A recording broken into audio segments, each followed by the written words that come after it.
Hello and a warm welcome to the Renewal Nuggets. I'm going to bring today this idea how to deal with emotions so we don't have to suppress them or we have to really indulge them, as catharsis never truly worked, and I'm going to explain why. And in the same time, just suppressing emotions, which has been our default mode for many, many centuries, and it's picked up even in religious traditions.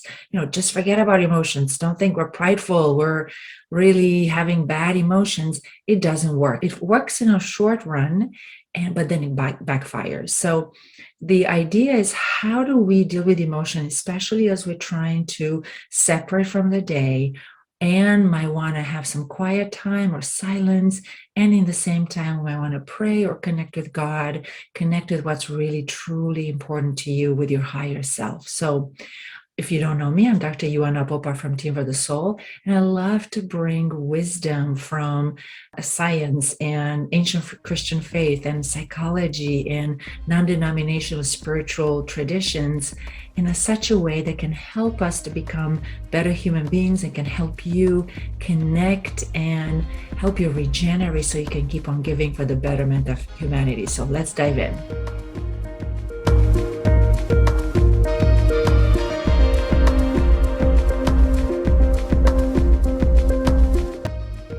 So as we are coming home and trying to come home to our soul, to coming home to our true self, to God, many times as we're trying to stay in silence, we're trying to pray, many times our thoughts get really busy. And I've talked in the previous episode some quick tips how to witness our thoughts in such a way that the mind can actually unwind. And many times when that happens, when we do that, then we're going to feel waves of emotions. Not always like that, but many times that happens. And default mode is we either trying to suppress our emotions, and we do that so well, so to speak, by shaming ourselves, by saying, oh, I'm prideful, or I'm really mean, or I'm really angry, I shouldn't do that, why am I doing this? Just try to be good, try to feel grateful. And that works in a short term. But what happens is it backfires because we're sending the message in our inner world that our emotions are not okay. And then there's some parts of us that are bad. And spiritually, in many spiritual traditions, and especially in the ancient Christian faith, there is this idea that we are in the image of likeness of God. So every part of us, any function that we have, originally has good intentions. I mean, otherwise, we all have, just to use scientific terms, we have amygdala. This is a center in our brain that has to do with anger and worry and other emotions. Why would God create all of us with the amygdala if it'll be bad? It's impossible. God is everywhere, filling all things, and there's goodness in all of us. So the original intention is good. Now, we're conditioned in certain ways, and this has been perpetuated for centuries, that the way we deal with that, we sometimes create more problems. And this is one of our problems. We started labeling ourselves and we go into the default mode of suppressing emotions. And it can help for a while, but then they backfire. The pendulum went on the other side with psychological methodologies, I would say in the 50s or 60s, when catharsis was really at the peak, so to speak. This idea that if I just allow my emotions to be and express them and use my stories and whatnot to express them, somehow they're going to calm down. And after decades, psychologists notice that that's actually not happening. So there is a reshift in the way of thinking. And I would say internal family system has a most effective way to deal with emotions in such a way that we don't just let them run rampant, but not suppress them either. And that is a third way, which I love because it matches also with spiritual tradition as well. So what is this third way? It has to do with our ability to experience emotions in our bodies, and to, when we don't engage our mind into stories about it, we can allow them to pass. Now, creating stories and meaning, it's not actually bad. It's when we do it and it's ineffective that it doesn't help. So I'll give an example. If I'm next to a tiger, I better realize that on a conscious level that I'm in big, big trouble and I do something about it. I mean, obviously it's a little funny in a certain sense. Like if I'm next to a tiger, probably next moment I won't exist anymore. But let's assume that I live in the jungle and I know how to deal with this. I better know if there's a tiger coming, and I better know to take some action. Now, if I'm sensing a tiger, but then my mind is saying, wait a minute, this is not a real tiger. This is on the screen. It's on a computer screen or maybe on a movies. I can do a bit of detachment so the mind can have really helpful stories by checking reality, right? And scanning the reality and creating stories. Now, when it's helpful, it's great. But when it continues to create stories which are not helpful and our emotions continue to be there, this is where this tip that I'm giving today can be very helpful. So let's say you might be really upset, or you might have anger or worries from something that happened from work, let's say, or in a family. The first question is, like I mentioned earlier, is that, okay, is this something that I really need to act on right now? And I'm going to unpack this a little bit more next time. But is it really something that I need to unpack right now? And if it is, obviously, if there's real danger, there's fire, there's something that I need to really act on, mind can help us with our thoughts, and then we act on it and we take action. But if it's not, and we just have let's say we're at the end of the day and we're trying to pray and we're trying to calm down or stay in silence, and emotions are coming in a short run, instead of suppressing it, the third way is to realize that this is an emotion that's coming through our bodies and to allow it to pass like a wave in the ocean. It could be a strong wave, but there is the certainty that the wave will pass. And it's the same with emotions. And on a physiological level, as a physician, I know we have what's called habituation.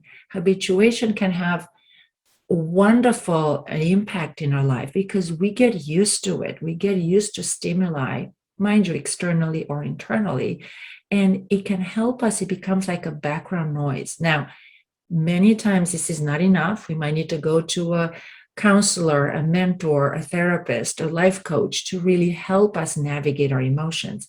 But in the short run, it's better than suppression, because we are acknowledging the fundamental difference between suppression. In suppression, we're saying this is not acceptable, this is not okay, or maybe shaming ourselves, or there's something wrong with us, and that produces more problems. But when we acknowledge our emotions, and then we say, wait a minute, there's nothing dangerous right now. There's nothing I can act on it right now. So the mind has done its job to assess the reality. And okay, there's nothing to do right now.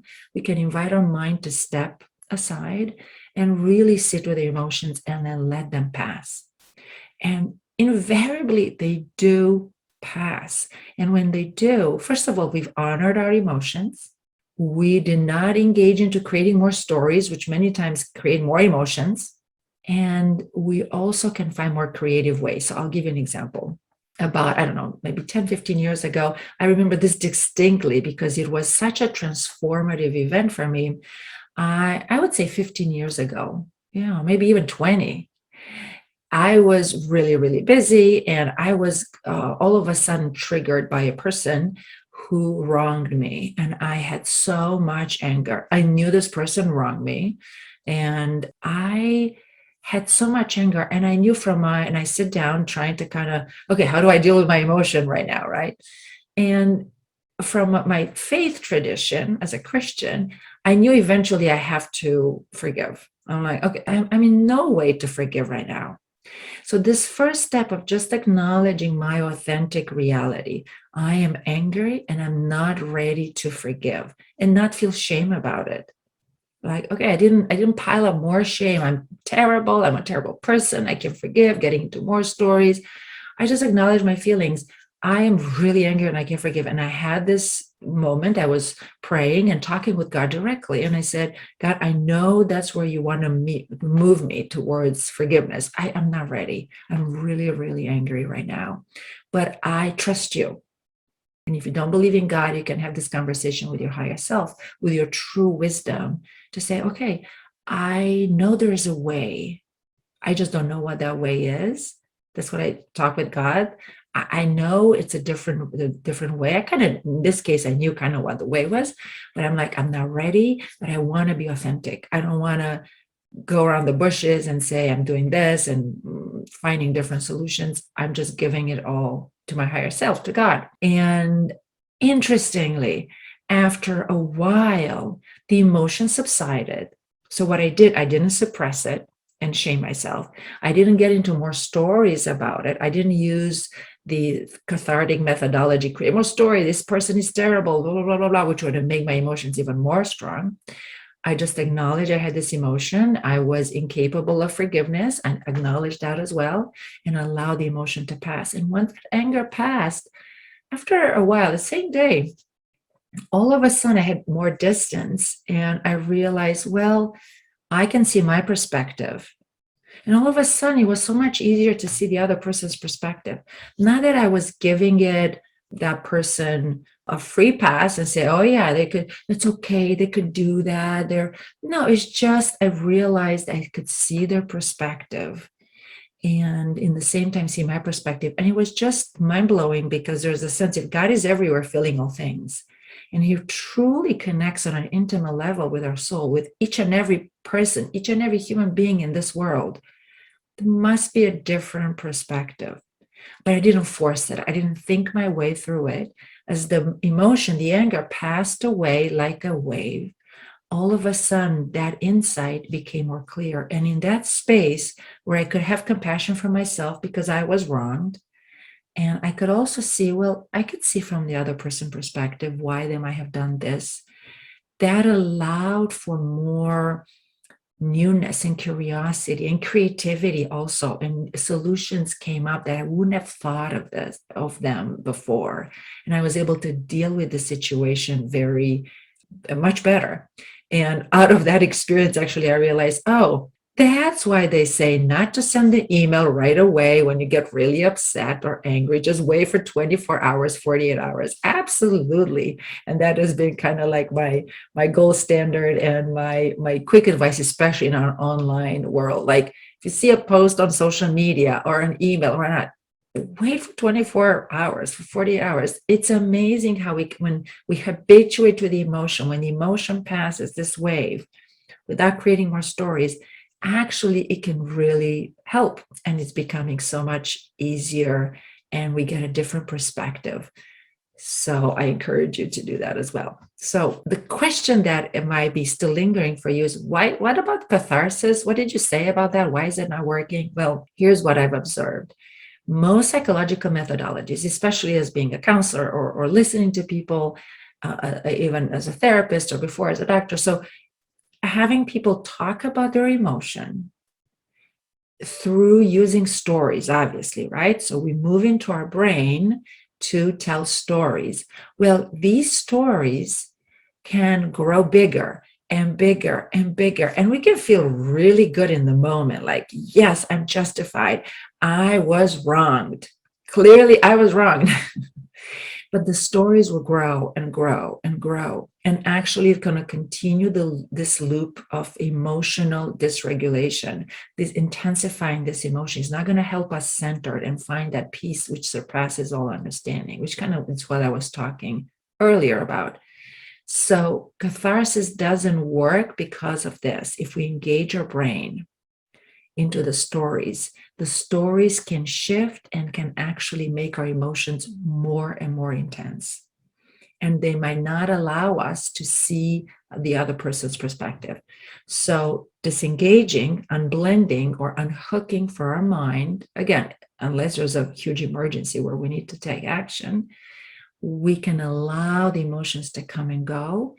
Trust the way our body and our emotional intelligence is built, that they will pass. We have this sense of this process of habituation. It's self-healing. Emotions will come and they move on. They come and they go. And then afterwards, more space, more clarity, more peace, more access to true self and to this amazing, kind and loving, compassionate cosmic awareness, God, we can have access to that much more easier. So with that, I would leave you for today. And I thank you for all you're doing in the world. And I wish you continue to regenerate. And as you befriend a bit your emotion and start thinking of them more as waves, may you be able to separate at the end of the day so you can regenerate. And we'll talk more about emotions next week. So stay tuned. And until then, I say goodbye for now.